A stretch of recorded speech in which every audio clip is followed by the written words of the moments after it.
It's pitch black. You can't move your arms. The air is thick with the smell of wet earth, crushed limestone, and copper tang of blood. Every time you try to take a breath, you choke on dust.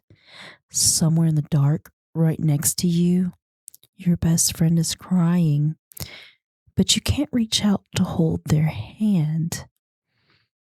Above you, through hundreds of feet of jagged rock, you can faintly hear the muffled scream of your parents. You can hear the desperate scraping of shovels and bleeding fingernails tearing at the dirt. But they can't reach you. No one can. The mountain just swallowed you alive. And you are going to die in the dark.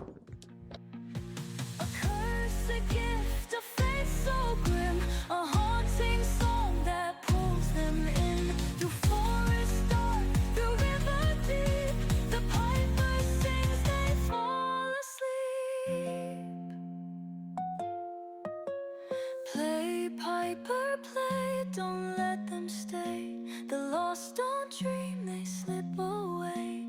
A ghostly tune, a lullaby. One last breath, a final sigh.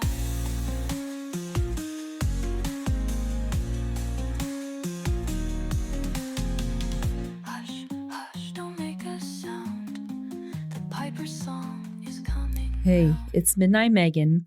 We're going back to the shadows. Tonight, we're taking a bedtime story you've known since you were a kid, and we are going to completely ruin it. We all know the fairy tale of the Pied Piper of Hamelin. It's one of those classic Brothers Grimm stories that got sanitized over the centuries, so parents could use it to teach kids a lesson about keeping promises. You know the drill. It's the 1200s. The town of Hamelin is overrun with rats.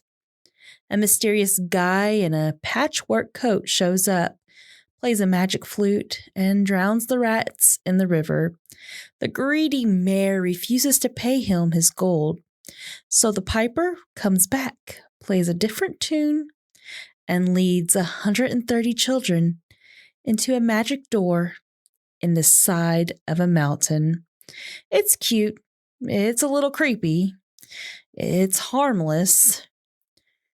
But what if I told you the rats were a total fabrication?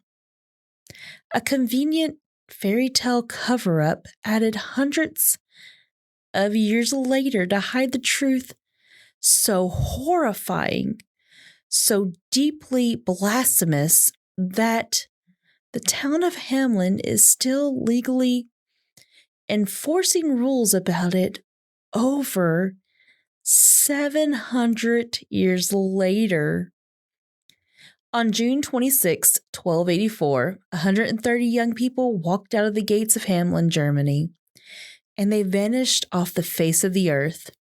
No magic, no rats, just a very real, very dark, historical cover-up. If you're ready to leave the fairy tales behind and step into the actual nightmare, hit that like button right now. Let's get into it.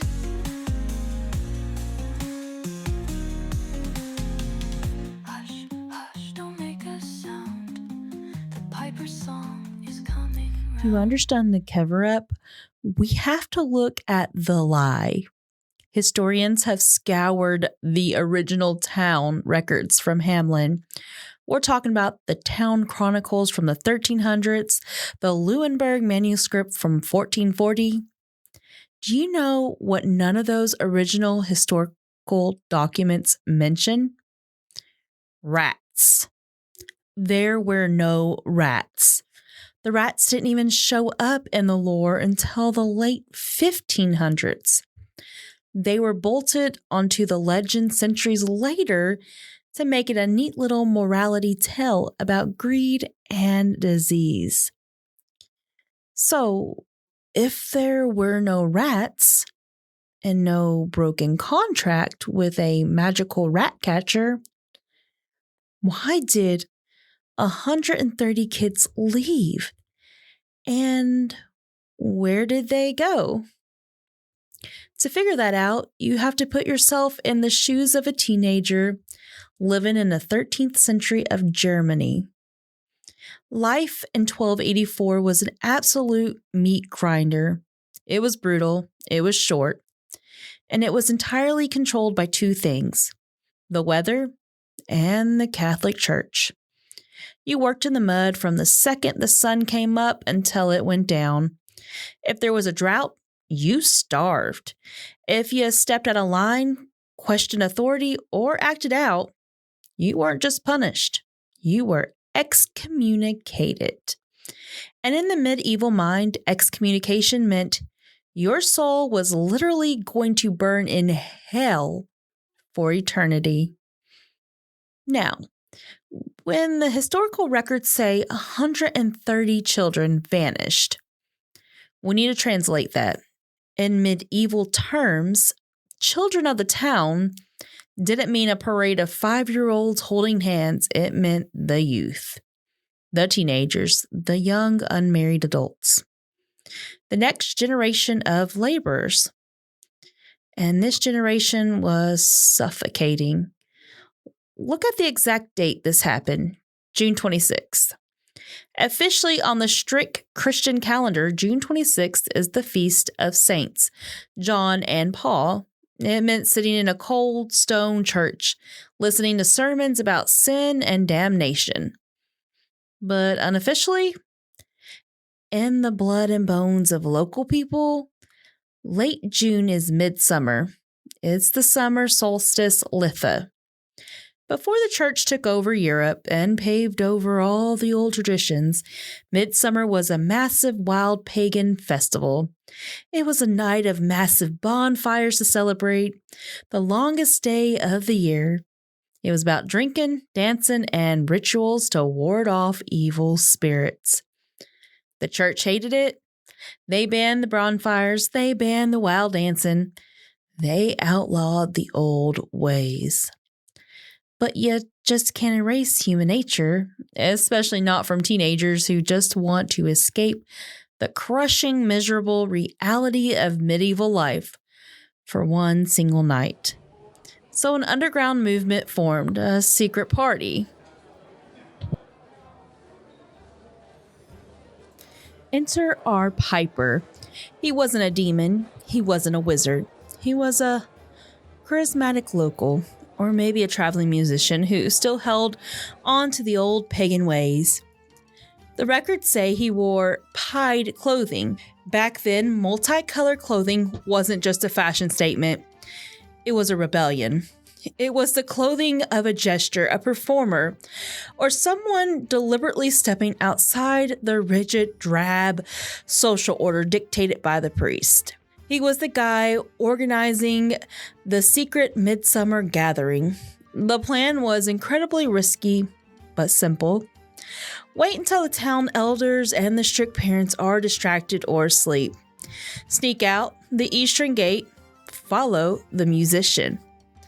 Where were they going? The legend always mentions Koppenhill or the Koppenberg.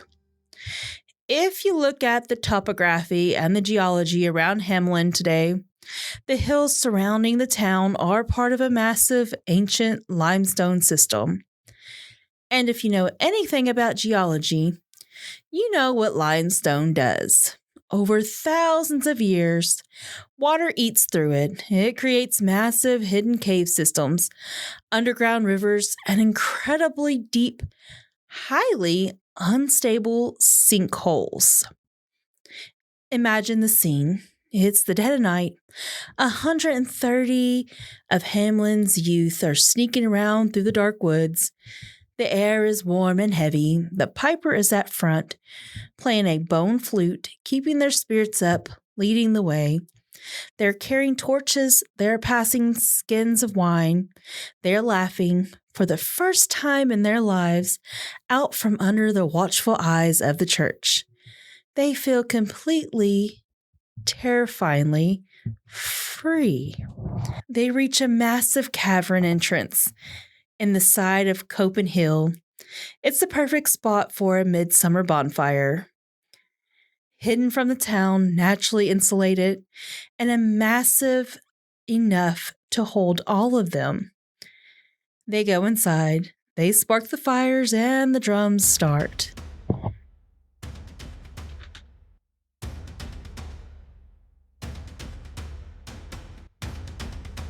Picture the inside of that cavern. The flames from the bonfire are shooting up toward the ceiling. The heat is intense. The music echoing off the stone walls.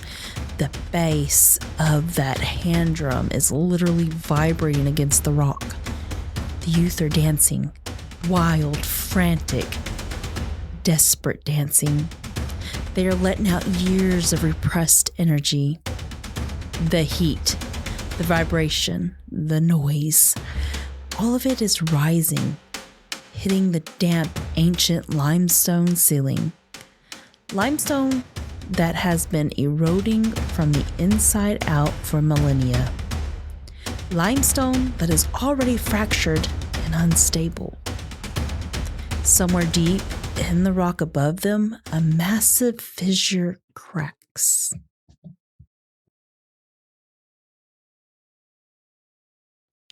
A catastrophic structural failure.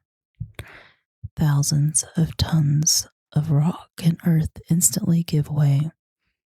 The ceiling of the cavern collapses, crushing the bonfire, crushing the dancers, and instantly sealing the entrance tight. No one back in the town of Hamelin heard the collapse. They were miles away, sleeping in their beds. When the sun came up on June 27th, 1284, 130 beds were empty. The panic that morning would have been absolute. Imagine a town realizing an entire generation, their sons, their daughters, their strongest workers, are just gone. The parents tore through the woods, screaming their children's names, eventually following the trampled grass and the dropped torches. They would have found the Koppenhill. But instead of a cave entrance, they found a massive, fresh rock slide. Maybe they saw the edge of a ripped piece of multicolored clothing sticking out from underneath the boulder. Maybe if they put their ears to the stones, they heard the faintest, dying echoes of screaming from hundreds of feet below. They knew exactly what happened. They knew their kids were under there, and they knew they couldn't move thousands of tons of rock to get them out. But here is where the true psychological, true crime horror of the story sets in. The horror of the morning after. The town elders and the parents realized the situation. If they'd admit the truth to the regional authorities that their 130 children had snuck out in the middle of the night to engage in illegal, heretical, pagan rituals and were struck down by the mountain, what happens next?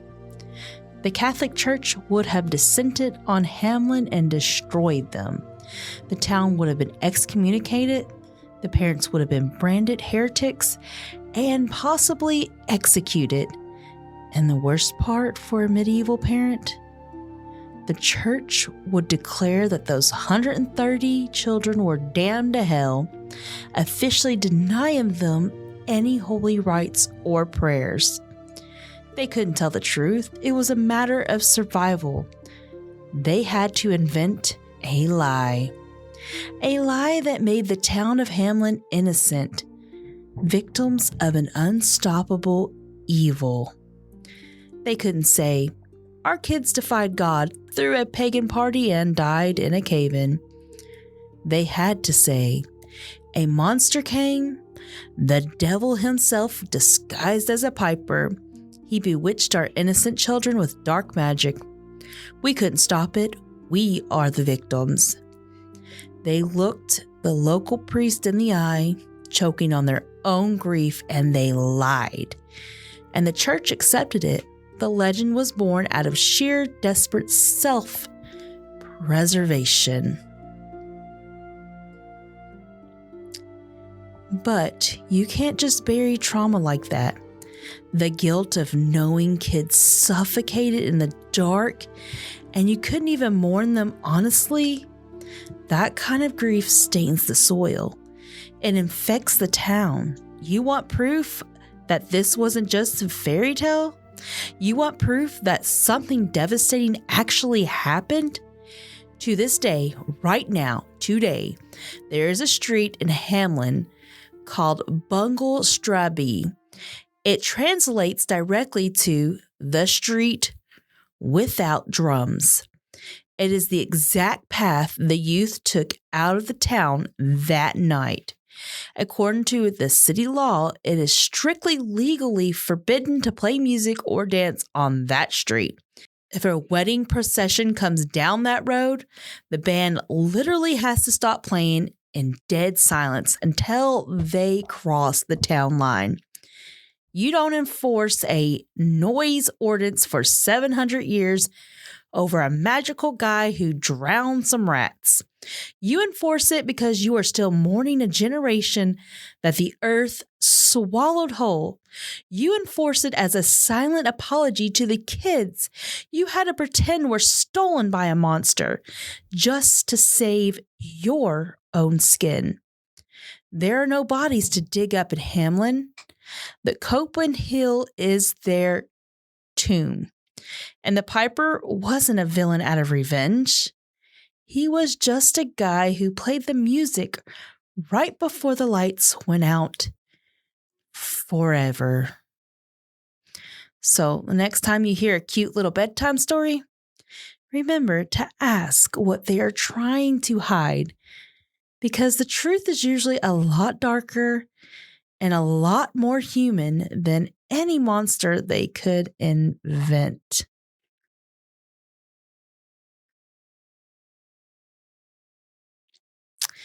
Thank you for sitting in the dark with me tonight.